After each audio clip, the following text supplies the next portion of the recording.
Hi everyone, welcome to Ramana Big Boss reviews. ఈ వీడియోలో Sonia elimination process ఎలా ఉంటుంది, సేవింగ్ ఆర్డర్ ఎలా ఉంటుందో ఈ వీడియోలో చూద్దాం. వీడియో ఎండ్ వరకు చూడండి. ఎండింగ్లో అయితే బిగ్ ట్విస్ట్ అయితే ఉంటుంది. ముందుగా వీడియోను లైక్ చేయండి, మా ఛానల్ని సబ్స్క్రైబ్ చేయండి.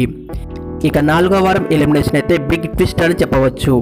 ఎక్కువ జీరోలు రావడం వల్ల మణికంఠని జైలుకి పంపించడం, లాస్ట్కి డేంజర్ జోన్లో పెట్టిన విషయం అయితే తెలిసిందే.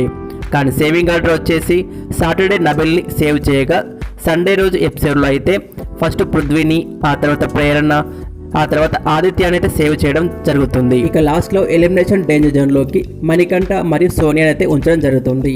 తర్వాత ఓటింగ్ రిజల్ట్స్ ఆధారంగా కాకుండా హౌస్లో డెసిషన్ ప్రకారం హౌస్లో ఎవరు ఉండాలి, ఎవరు ఎలిమినేట్ అవ్వాలనేది హౌస్లో ఓటింగ్ అయితే పెట్టడం జరుగుతుంది. ఎక్కువ ఓట్స్ అయితే మణికంఠకి, ప్రేరణ, నబిల్, విష్ణుప్రియ, సీత, ఆదిత్య అయితే మణికంఠ ఉండాలని, సోనియా ఉండాలని, నిఖిల్, పృథ్వీ, నైనిక మాత్రమే ఓటు వేస్తారు. టోటల్గా 6 మణికంఠ ఉండాలని ఎక్కువ ఓటింగ్ చేయడంతో సోనియా అయితే ఎలిమినేట్ అవ్వడం జరుగుతుంది. ఇక ఎలిమినేషన్ ఎపిసోడ్లో ఒక ట్విస్ట్ అయితే ఉందని, అది కూడా సోనియా రీఎంట్రీ గురించి అని టాక్ అయితే నడుస్తుంది. చూడాలి మరి సోనియా రీఎంట్రీ ఉంటుందా లేదా. సోనియా ఎలిమినేషన్ గురించి మీకు కామెంట్ చేయండి. అలాగే వీడియో నచ్చితే లైక్ చేసి మరెన్నో బిగ్ బాస్ వీడియోస్ కోసం మా ఛానల్ని సబ్స్క్రైబ్ చేయండి. Thanks for watching.